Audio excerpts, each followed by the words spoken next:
भक्तों को जय श्री राम। कथा में चल रहा है कि अवध में भगवान श्री राम के बारात निकलने की तैयारियां चल रही हैं।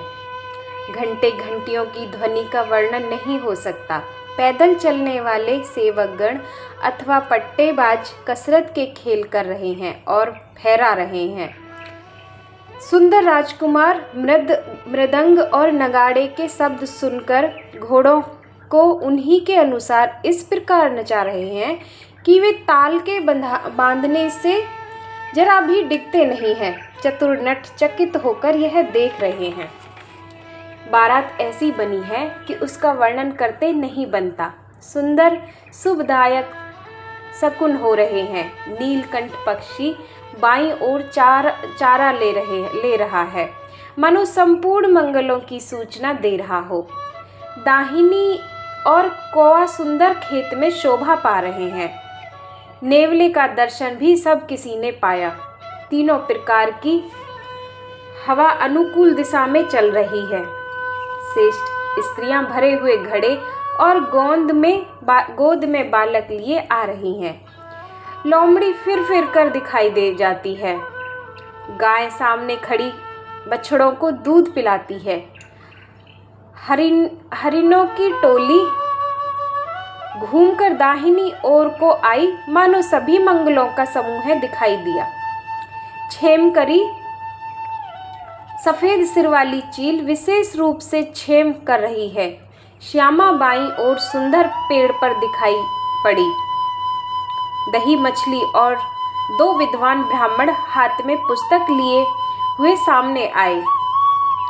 सभी मंगल में, कल्याण में और मनोवांछित फल देने वाले शकुन मानो सच्चे होने के लिए एक ही साथ हो गए हों। स्वयं सगुन ब्रह्म जिसके सुंदर पुत्र हैं, उसके लिए सब मंगल शकुन सुलभ है। जहाँ श्री रामचंद्र जी सरीखे दूल्हा और सीता जी जैसी दुल्हन है, तथा दशरथ जी और जनक की जैसी पवित्र समधी हैं। जनक जी जैसे पवित्र समधी हैं। ऐसा ब्याह सुनकर मानो सभी शकुन नाच उठे। अब ब्रह्मा जी ने हमको सच्चा कर दिया। इस तरह बारात ने प्रस्थान किया। घोड़े हाथी गरज रहे हैं और नगाड़ों पर चोट लग रही है।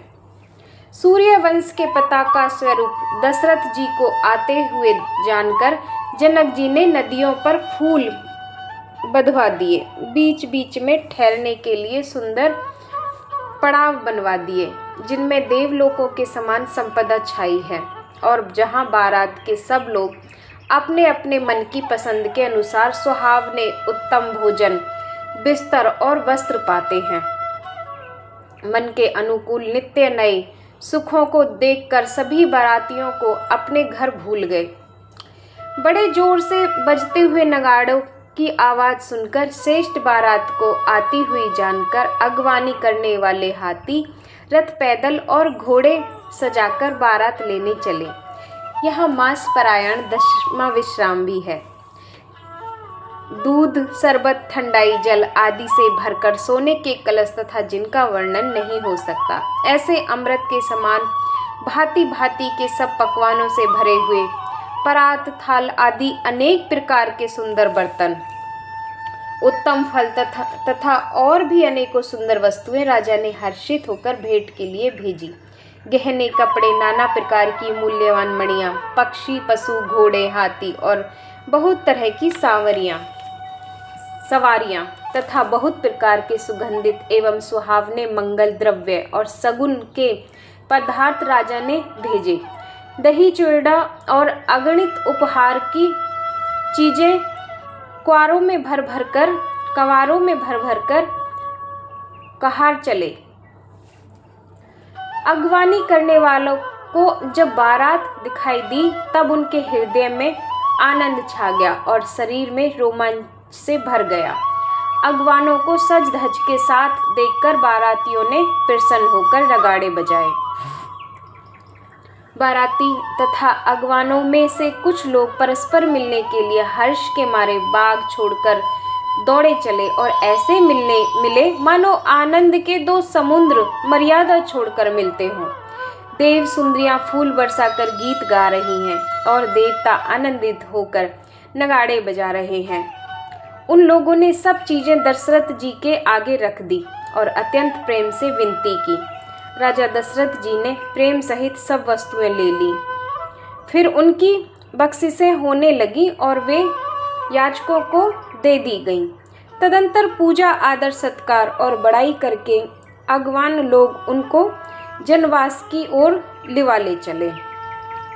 विलक्षण वस्त्रों के पावड़े पड़े रहे हैं, जिन्हें देखकर कुबेर भी अपने धन का अभिमान छोड़ देते हैं। बड़ा सुंदर जनवासा दिया गया, जहाँ सबको सब प्रकार का सुविधा था। सीता जी ने बारात जनकपुर में आई जानकर अपनी कुछ महिमा प्रकट करके दिखलाई। हृदय में स्मरण सब सिद्धियों को बुलाया और उन्हें राजा दशरथ जी के मेहमानी करने के लिए भेज दिया। सिद्धि सब सिए आयुष अकन गई जहाँ जनवास रामा, लिए संपदा सकल सुख सुरपुर भोग विलास रामा। सीता जी की आज्ञा सुनकर सब सिद्धियां जहाँ जनवासा था वहाँ सारी संपदा, सुख और इंद्रपुरी के भोग विलास को लिए हुए गई। बारातियों ने अपने अपने ठहरने के स्थान देखे तो वहाँ देवताओं के सब सुखों को सब प्रकार से सुलभ पाया। इस ऐश्वर्य का कुछ भी भेद कोई जान न सका। जब सब जनक जी की बड़ाई कर रहे हैं, श्री रघुनाथ जी यह सब सीता जी की महिमा जानकर और उनका प्रेम पहचान कर हृदय में हर्षित हुए।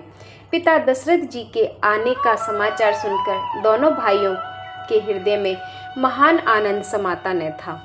संकोचवश वे गुरु विश्वामित्र जी से कह नहीं सकते थे, परंतु मन में पिताजी के दर्शन की लालसा थी। विश्वामित्र जी ने उनकी बड़ी निर्ममता देखी तो उनके हृदय में बहुत संतोष उत्पन्न हुआ। प्रसन्न होकर उन्होंने दोनों भाइयों को हृदय से लगा लिया। उनका शरीर पुलकित हो गया और नेत्रों में जल भर आया। वे उस जनवासे को चले जहाँ दशरथ जी थे, मानो सरोवर प्यासे की ओर लक्ष्य करके चला हो। जब राजा दशरथ जी के पुत्रों सहित मुनि को आते देखा तब वे हर्षित होकर उठे और सुख के समुद्र में थासी लेते हुए चले। पृथ्वीपति दशरथ जी ने मुनि की चरण धूलि को बारंबार सिर पर चढ़ाकर उनको दंडवत प्रणाम किया।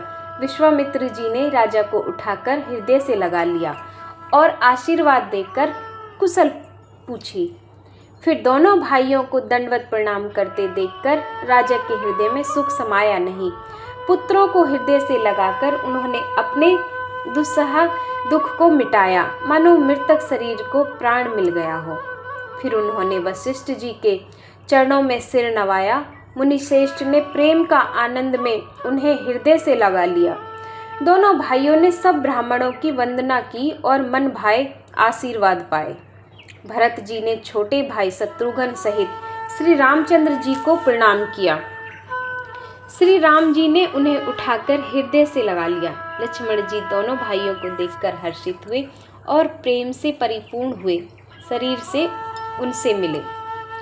तदंतर परम कृपालु और विनयी श्री रामचंद्र जी अयोध्या वासियों, कुटुंबियों, जाति के लोगों, याचकों, मंत्रियों और मित्रों सभी से यथा योग्य मिले।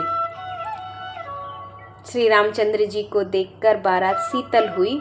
राम के वियोग में सबके हृदय में जो आग जल रही थी वह शांत हो गई।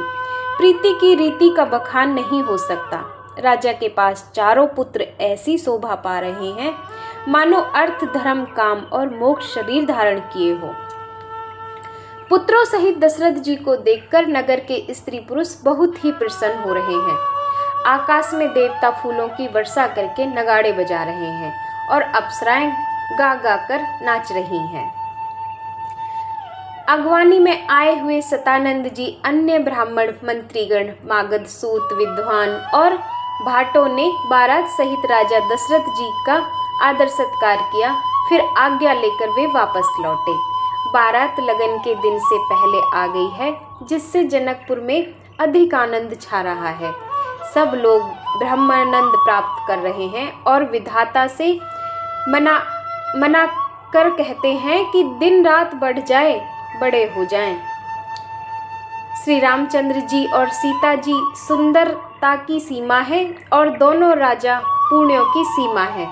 जहाँ तहाँ जनकपुरवासी स्त्री पुरुषों के समूह इकट्ठे होकर यही कह रहे हैं। अब अगली कथा अगले भाग में। सभी भक्तों को जय श्री राम।